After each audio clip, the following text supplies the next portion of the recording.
What the heck is this thing?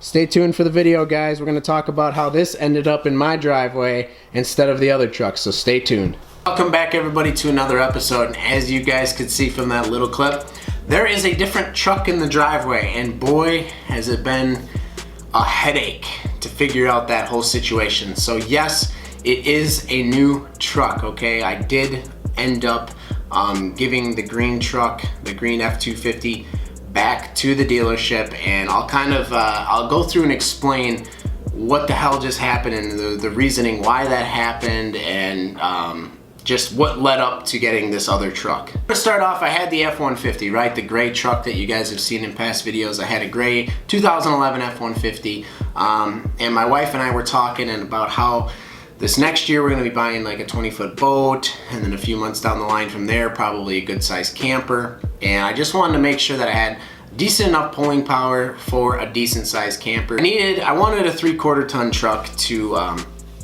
pull a new camper and a new boat, just have better fuel economy pulling to and from with the boat as well. Anyways, we're looking for trucks online, and I was kind of like, I was mediocre looking, and then my wife found this F-250, the 2009 F-250, for a good price point that we were looking at. So we went down to look at it, and they had just gotten the truck in. And now this is at Eau Claire Ford and Lincoln that we went to go buy this truck. So we get to the dealership.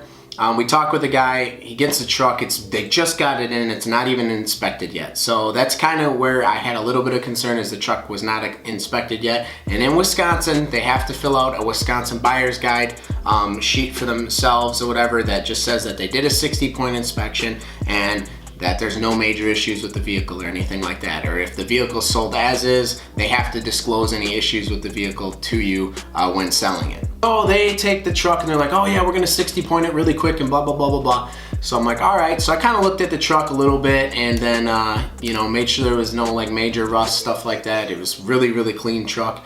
So they get back with the 60-point, like, oh, it's good to go. Everything's good, no leaks, nothing. So I'm like, okay, cool. So we test drive the vehicle. Truck checks out great. I'm like, awesome. And I looked up, popped the hood, looked at it. From there, also checked out the 4-wheel drive, checked the oil, made sure it didn't smell burnt or anything like that. I thought I did everything right.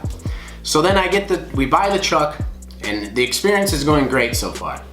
I get the truck home that day. My brother, he used to be a diesel mechanic, so he comes over to look at it, and he's looking through the truck, and I'm like, yeah, it's a nice truck, right?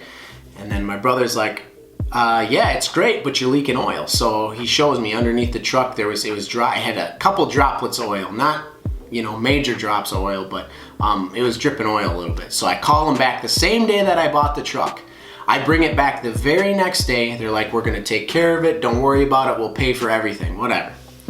So about 2 weeks later, I call. Actually, I've been calling, trying to get updates on the truck, but if at Eau Claire Ford and Lincoln, every time you call there, it seems like they can never find who you need to talk to. It was just every single time I called, I got put on hold 2-3 different times, or they were supposed to give me a call back, and then I never got a call back.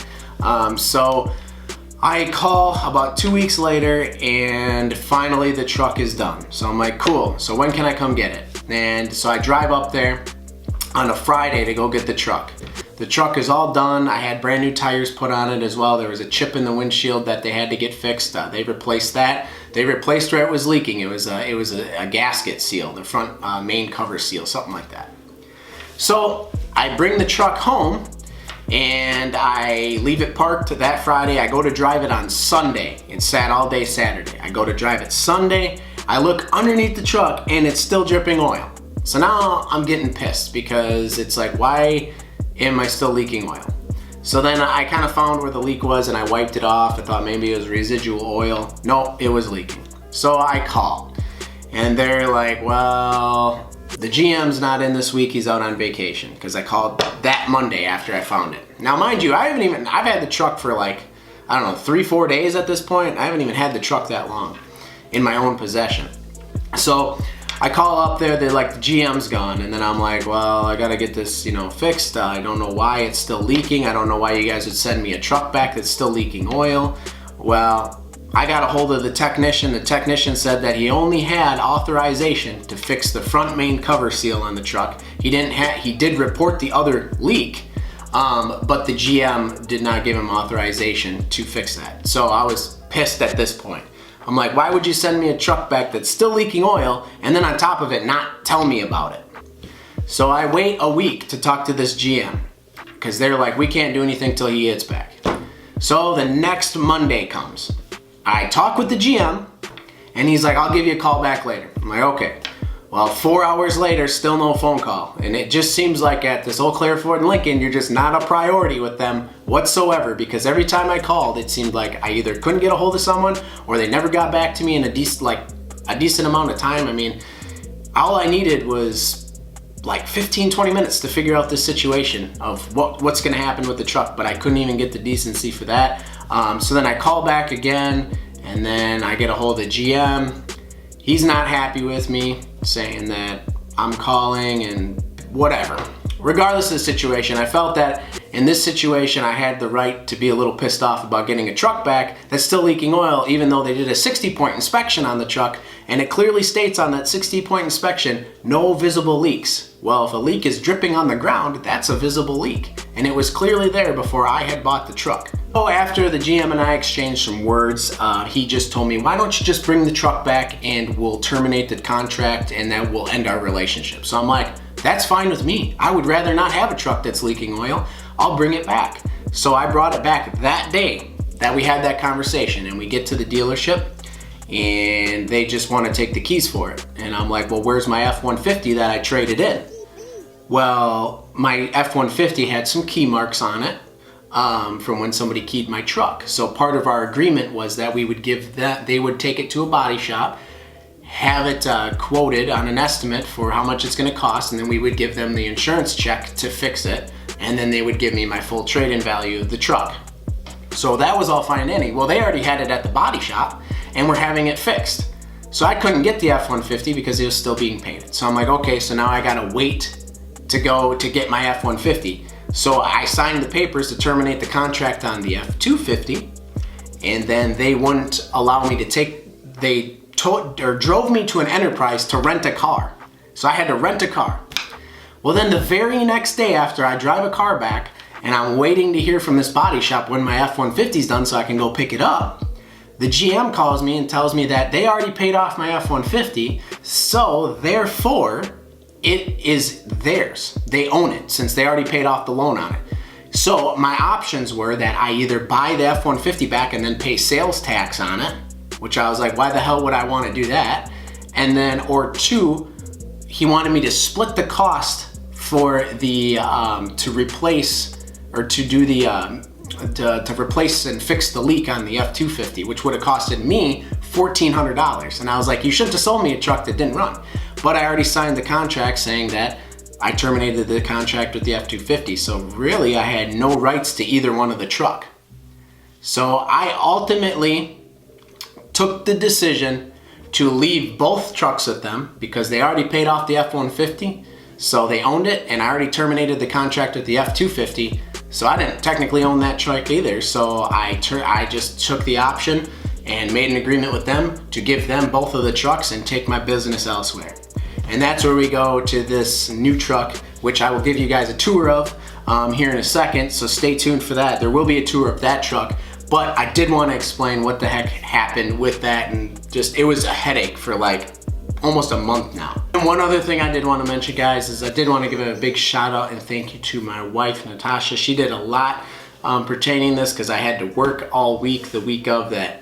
This whole deal was like, whole issue was happening with Eau Claire Ford and Lincoln, and she went up there to Eau Claire and she filled out all the paperwork that was necessary to like get everything done. She also found this other truck that we ended up scooping up that I'm going to show you a tour of, and she found that, she checked it out or whatever, and thought it was worth my time of going and looking at it and everything like that. So big shout out to my wife. Thank you so much for all that. You're a huge help with it all, and she definitely did more work pertaining to the trucks than I did, but huge shout out to her and thank you. So if you guys are looking to buy a vehicle, I just suggest that you do not go to Eau Claire Ford and Lincoln. This is my personal opinion. I'm sure people have had good experiences there on their own. My personal experience there with Eau Claire Ford and Lincoln was not good. I would not do business there again. I don't know if anybody on this channel has been there and had good business or had the same vibe that I had. But for me personally, in my opinion, with what happened, I felt that they were constantly I was being lied to, because I was also told that the mechanic reported 5 seeps on the truck. And the GM told me that seeps are different than leaks. Seeps don't need to be fixed right now, but leaks do. And I was like, well, why the hell is there any seepage on the truck? So I ultimately was like, now I don't even want the F-250 even more, because you're reporting seeps to me. So anyways, I just would not recommend doing business there. I felt like I was being lied to. I felt that I definitely was not a priority. Every time I called, like I said, I got put on hold several times. They couldn't get a hold of anybody. And it was just a cluster the whole time, guys. I had just a piss poor experience with them. Like I said, I would personally not recommend you go there to buy a vehicle at all.